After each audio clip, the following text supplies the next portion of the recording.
Tonight's title is The Coin of Heaven. There are two sides to the coin, mind and speech. We are told in the 50th Psalm, to him who orders his conversations aright, I will show the salvation of God. Now there is a work that came out in the first century, just about the time that our evangelists were gathering together our Gospels. It's called the Hermetica. And in this work, today we have a translation in 4 volumes by Walter Scott. He said there are 2 gifts that God gave to man alone and to no other mortal creature. These are mind and speech. And with these gifts, these are equivalent to immortality. If a man uses these gifts rightly, he will differ in nothing from the immortals. And when he sheds his body,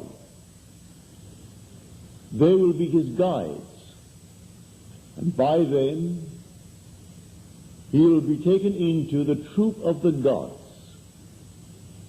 and into the souls of those who have attained to bliss. Now, the Bible speaks much of this gift, but the word is not called always speech. It's called the way.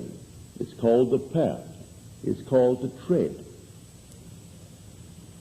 Here is the same word that I've just translated as conversation from the 50th Psalm.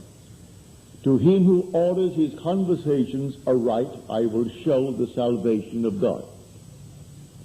Now the word translated conversation, which is the Hebrew derek,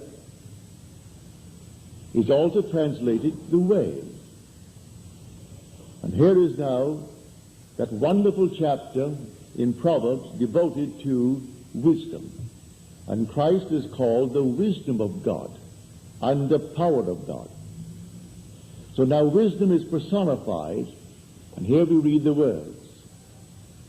The Lord created me at the beginning of his way, the very first of his acts of old. Ages ago I was set up, before the beginning of the earth. Well, that word translated way could be translated conversation.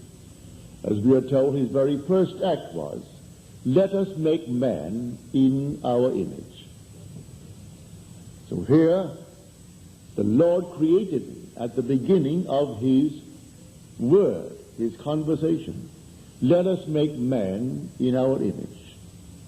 Now we're invited to be imitators of God as their children and use the same technique.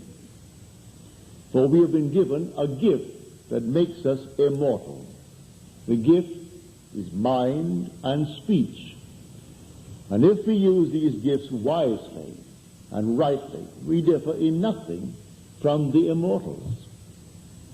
And they will be our guides after we shed these bodies and take us into the very troop of the gods and into those souls who have attained the bliss, immortality. Now, you and I must try it. We must test it. Is it really so? Do you mean that I can start right now without any background whatsoever? I know I have a gift of mind. I can think. I know I can speak. That's all that matters. If a man could only control his inner dialogue, he would find it the most rewarding of all conversations. Oh, it's so easy, as Shakespeare said, it's so easy to teach others, teach 20 what were good to be done. Yet he finds it so difficult to be one of the 20 to follow his own teaching. All day long man is thinking, and he thinks in words, and he's talking, he's carrying on inner conversations with himself. But they're really dialogues. It's not a monologue.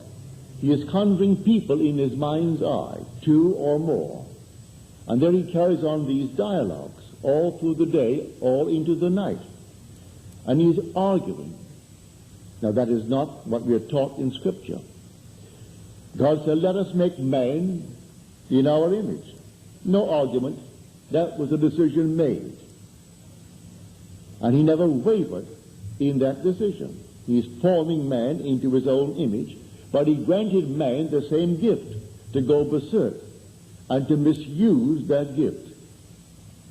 If you and I this very night could decide what we want to be in this world, I don't care what it is, and then carry on these inner conversations from that assumption that we are already the man or the woman that we want to be, and then not waver in that assumption, we will really be imitating God as dear children.